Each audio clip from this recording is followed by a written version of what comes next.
삶의 질을 향상시키고 국가 식품 산업 발전에 중추적인 역할을 해온 한국식품연구원. 혁신과 변화를 거듭하며 글로벌 식품 문화를 선도해온 한국식품연구원의 10대 우수 성과를 소개합니다.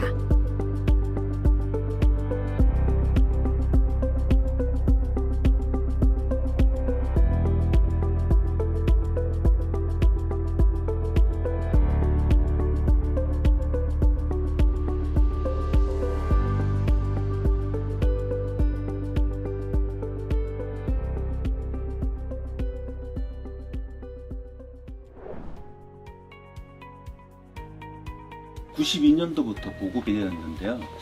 그 당시에 이제 사회적인 이런 환경들을 보면 대표적인 게 바로 이제 노동력이었습니다. 특히 이제 농촌 노동력이 부족을 했고요. 또한 고령화가 되었습니다. 그래서 이제 RPC가 개발된 가장 큰 원인이 좀 경제적인 관점에서 바로 그런 이제 그 노동력 부족을 이제 해소하기 위한 그런 부분이었고요. 저희 연구원에서 그 RPC 모델을 이제 최초로 이제 개발을 하였고요. 1992년부터 정부의 지원에 의해서 지금 1세대 RPC가 이제 보급이 되었습니다. 그리고 2007년도부터 2세대 RPC가 이제 지원되고 그리고 보급되어서 현재는 지금 RPC가 우리나라 전체 쌀 생산량의 약 60%를 이제 담당하고 있는, 그러니까 쌀 유통의 핵심 시설이라고 할 수 있습니다. 3세대 RPC는 디지털 트랜스포메이션이 적용되는 RPC입니다. RPC를 무인 자동화가 가능하게 한 이런 시스템으로 이제 구축을 하는 것이 바로 3세대 RPC라고 할 수 있습니다.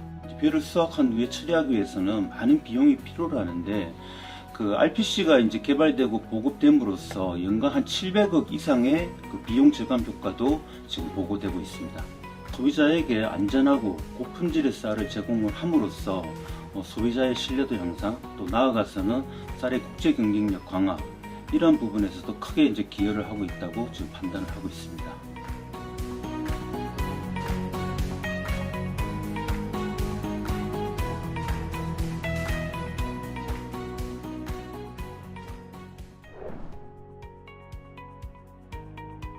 식품 관리를 아주 철저하게 한다고 하지만 식품 사고는 지속적으로 일어나고 있거든요. 그래서 식품 사고를 일어나기 전에 사전에 관리할 수 있는 이런 시스템이 이제 구축될 수 있다고 보겠습니다. 일단 식품이 수확이 되면은 이제 식품 포장 상자에 RFID 센서 태그를 부착을 합니다. 그러면 이 RFID 센서 태그는 이 식품이 유통되는 과정 중에 온도나 습도, 가스 농도를 실시간으로 측정해서 계속 우리 식품연구원의 우리 팀이 구축해 놓은 이 서버로 전송을 해주게 됩니다. 그래서 실시간 환경 정보가 전송이 되면 서버에서 연산을 해가지고 우리가 이제 식품을 구입할 때 식품 포장의 QR 코드를 스마트폰이나 키오스크로 스캔을 하면은 바로 연산해서 가지고 있는 품질 지수를 전송을 해주는 겁니다. 그러면 이제 소비자는 바로 이제 알 수가 있겠죠. 일단 이 기술은 식품의 신선도나 안전 상태를 실시간 모니터링하는 기술에 있어서는 세계 최고의 기술이다. 그리고 가장 많은 지적 재산권을 확보하고 있다. 중요한 것은 이제 그동안에는 어떻게 보면 그 아날로그죠. 오프라인 상태에서 이제 관리를 했다고 보면은 지금은 이제 디지털 데이터 기반의 이제 식품 유통이 이루어질 수 있다고 볼 수 있겠습니다.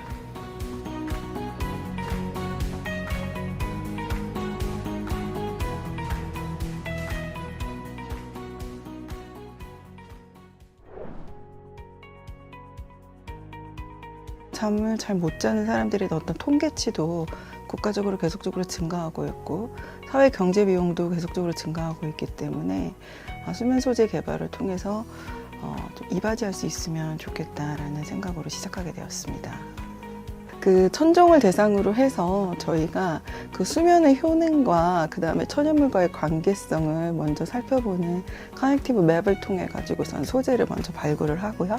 그 소재를 발굴한 것들 중에서 저희가 진짜 먹을 수 있는 것인지, 안전성에는 문제가 없는 것인지, 진짜 기능성은 있는 것인지 뿐만 아니라 이미 개발이 되어서 특허권을 확보하고 있는지 여부 등을 고려를 해서 최종 후보 소재들을 이제 선발을 합니다. 현재 그 감태와 쌀겨 같은 경우에는 건강기능식품으로 현재 대기업뿐만 아니라 중소기업들을 기반으로 해서 이제 제품이 나와서 판매가 되고 있습니다.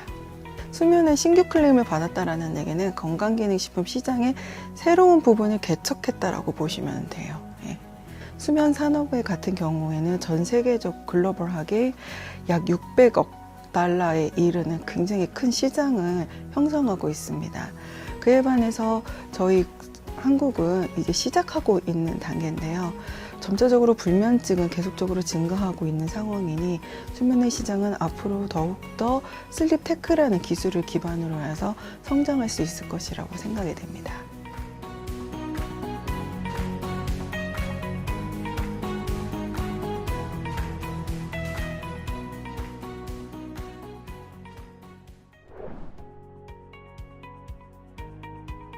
지금 또 식품에서 이물 사고들이 많이 나오고 있고 소비자들이 가장 이게 그 문제에 대해서 예민하게 반응하는 부분이 이물질 관련된 문제들입니다.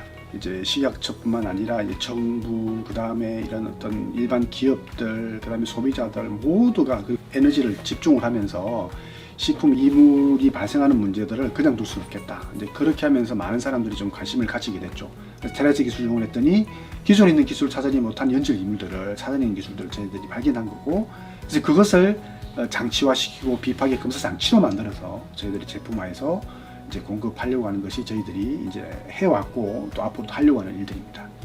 기존보다도 좀 더 안전한 먹거리들을 공급하게 되면 생산업자들 입장에서는 이제 클레임의 수도 줄어들 거고 또 이물이 발생했기 때문에 버려지는 식품도 줄어들 거고 이제 그렇게 발생할 수 있는 효과. 그리고 식품 이물로 인한 어떤 사고가 발생했을 때 국민들이 또 그 문제 때문에 해결해야 될 또 여러 가지 추가적인 비용이 들어갑니다. 그래서 이런 모든 어떤 비용들을 다 고려를 했을 때는 이제 전체적인 어떤 경제적인 파급 효과가 크다고 할 수가 있겠죠. 다른 출연연과 좀 협력 융합 연구를 해서 그 핵심 부품들을 국산화를 하고 그것들을 저희 기관들이 좀 더 저렴하게 보급할 수 있는 그런 어떤 장치들을 또 개발해서 대기뿐만 아니라 영세한 업자들에서도 이런 어떤 장치들을 많이 이용을 해서 좀 더 이런 보급 확대하는 것이 앞으로 저희들이 해야 될 일이 아닌가 그렇게 생각하고 있습니다.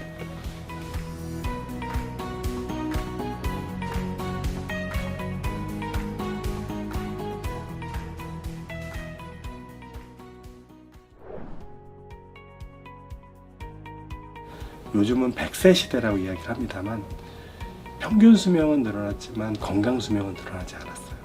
그만큼 건강 수명을 늘려주는 것이 우리 식품업계 또 식품학자들이 해야 되는 그런 역할이라고 생각되기 때문에 그런 부분에 있어서 이러한 연구가 굉장히 앞으로 필요하겠다라는 그런 차관점을 통해서 시작을 하게 되었습니다.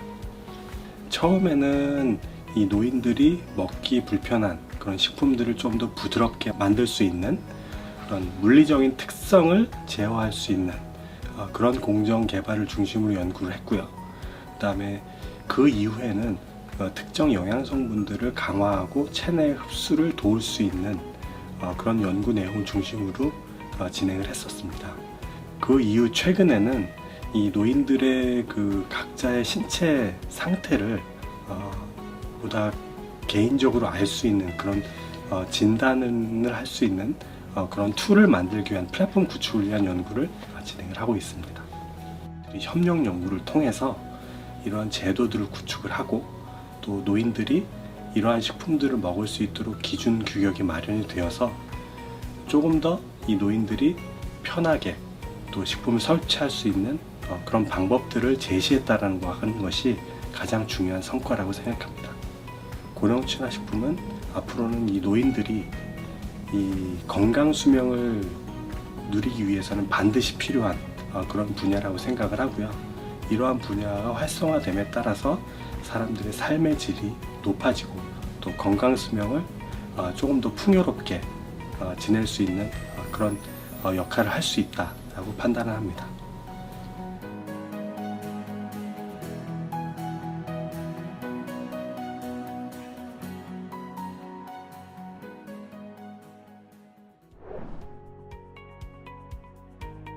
그 초음파 기술이라고 하는 건 굉장히 광범위하게 지금 사용되고 있죠. 그렇지만 식품 쪽에서는 거의 사용이 안 되고 있습니다. 그 이유는 뭐냐면요. 산업용 초음파 시스템을 만들지 못했기 때문이었어요. 내구성이 약해가지고 산업용으로 만들기에는 굉장히 어려움이 많이 따르죠. 그래서 저희가 만든 거는 그것을 좀 고안을 해서 혼 타입에서 좀 타입을 바꿔버렸습니다. 소자 타입으로 바꿨어요. 그랬더니 이제 내구성이 길어졌고요. 그래서 이제 처음으로 저희가 산업용 초음파 시스템을 만들 수 있게 된 겁니다. 근데 보통 콜라겐을 추출을 할 때는요, 고농도의 산을 씁니다. 애시드를 쓰는 거죠, 산을. 근데 저희는 그렇게 쓰질 않습니다. 고농도의 산을 쓰지 않더라도 물리적인 힘을 빌리기 때문에 저농도의 산을 씁니다. 그럼에도 불구하고 추출설이 굉장히 높다는 거죠. 초음파를 이용을 해서 추출하는 기술들을 7개사에 기술 지원을 했습니다. 식품 관련해서는 저는 감히 말씀을 드리고 싶은데요. 산업용 초음파 시스템 만든 거는 저희 연구원이 처음이고요. 그랬기 때문에 저는 세계 최고라고 보고 있습니다. 시스템의 내구성을 좀 더 높인다든지, 그 다음에 어떤 시스템의 디자인이라든지 이런 것들이 더 개선이 된다고 하면은 좀 더 넓은 분야에 많이 확산될 거라고 저희는 기대를 하고 있습니다.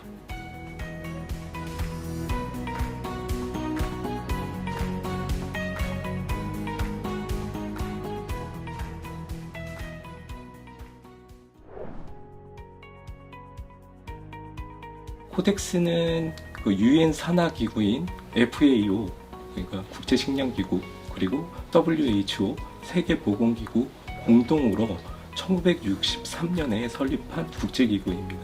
그리고 현재 한 190개여 개국의 회원국들이 활동을 하고 있고요. 한국은 1971년에 가입을 했습니다. 제일 먼저 설정이 된 게 김치고요. 그 다음에 된장, 고추장, 이게 다음으로 동시에 설정이 됐고요. 그 다음에 인삼 제품, 그리고 김 제품, 그리고 현재 곶감까지 기준이 설정되어 있는 상황입니다.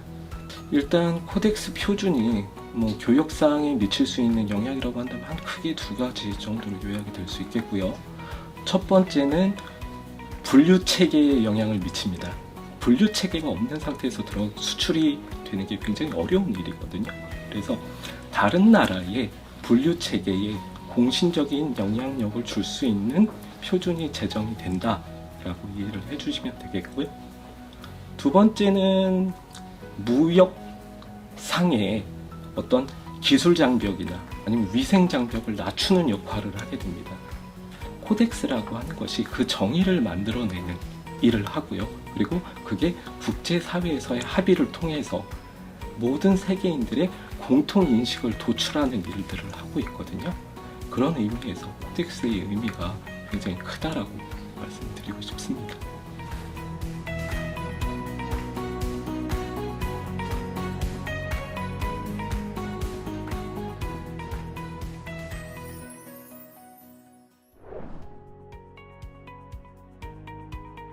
호르몬의 변화에 의해서 장내 미생물의 균충의 특성이 바뀐다는 연구들이 많았습니다. 그래서 저희는 갱년기 동물 모델에서 장내 미생물의 변화를 분석하였고, 원래는 많이 존재하는데 갱년기 동물 모델에서 감소되는 미생물들을 확인하여서 발견한 것이 바로 YT1이 되겠습니다. 갱년기 동물 모델에서 골밀도가 감소하고 통증 민감도가 증가하며 우울증 관련된 증상들이 나타나는데요. YT1 투여에 의해서 이러한 증상들이 개선되는 것을 확인하였고, 인체 적용 시험 결과 쿠퍼만 갱년기 지수와 삶의 질 평가 지수를 모두 개선하는 것을 확인하였습니다. YT1은 식약처로부터 프로바이오티스 소재로는 최초로 갱년기 여성 건강을 위한 건강기능식품 개발 인증을 획득하였고, 농림부로부터 신기술 인증과 국가연구개발 우수연구성과 100선에 선정되기도 하였습니다. 4월에 저희가 제품이 출시가 되었고, 약 3년이 지난 시점에 전체 매출 1,000억 원을 달성할 정도로 굉장히 성공한 케이스라고 할 수 있습니다. 기존의 건강기능식품 그 산업을 보게 되면 해외 원료를 가져다가 판매하는 경우가 굉장히 많았는데요. 이처럼 국내 연구기술을 통해서 개발되고 성공된 대표적인 사례라고 할 수 있고요. 현재는 국내에서만 판매가 되고 있는데 해외 진출하는 게 목표고요. 또한 장건강과 갱년기 여성 건강뿐만 아니라 멀티 기능성을 획득하는 것이 목표가 되겠습니다.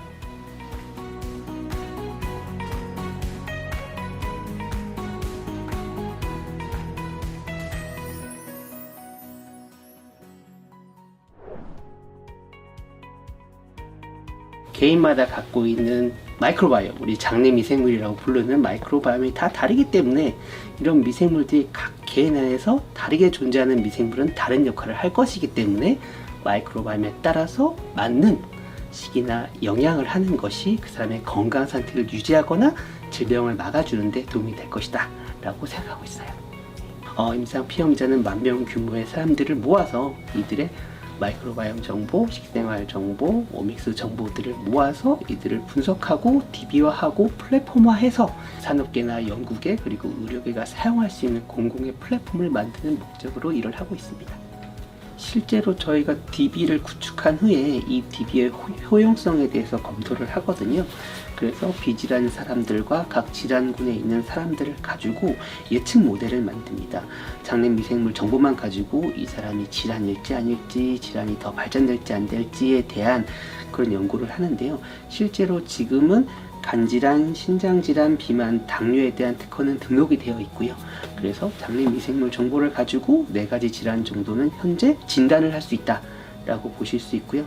저희 마이크로바이옴 데이터베이스는 일단 한국 사람들의 마이크로바이옴 정보와 건강 정보를 포함하고 있어서 이러한 신약 개발 부분에 있어서도 한국인 유래의 어떤 정보와 실물 자원을 이용한 신약 개발 파이프라인에 들어갈 수 있는 소재 개발에도 사용될 수 있을 것 같고요. 우리가 예측 모델을 통해서 장내 미생물의 구성이 어느 방향으로 변하면 질환에 걸리시는 확률이 더 높다는 것을 연구하고 있기 때문에 이렇게 미생물이 변하지 않게, 그쪽으로 가지 않게 해줄 수도 있을 것 같아요.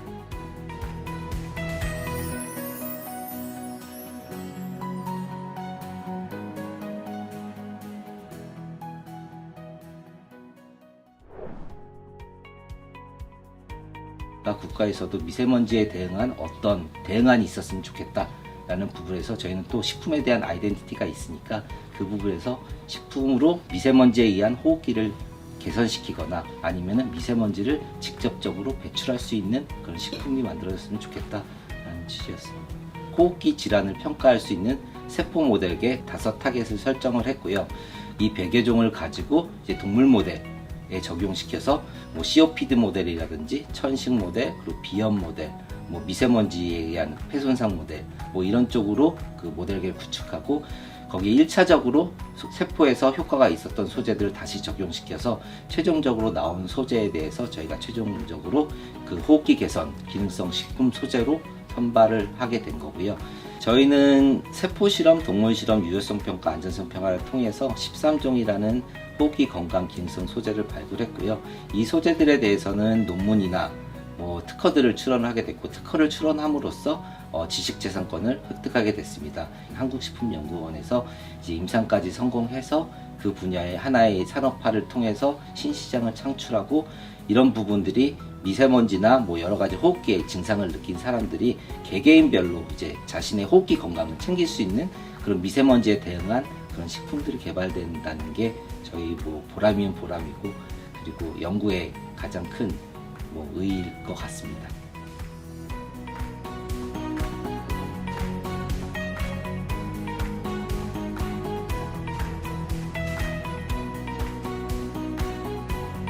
한국식품연구원이 국내 식품산업의 기반을 탄탄히 다지고 원천 기술을 지속적으로 개발함으로써 대한민국은 이제 식품 분야 선도 국가로 우뚝 서게 되었습니다.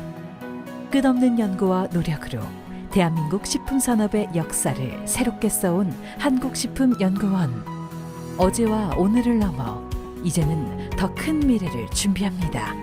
대한민국의 건강한 내일을 위해 한국식품연구원이 한 발 더 앞장서겠습니다. 5천만 국민이 꿈꾸는 건강한 미래. 한국식품연구원은 현실로 만듭니다.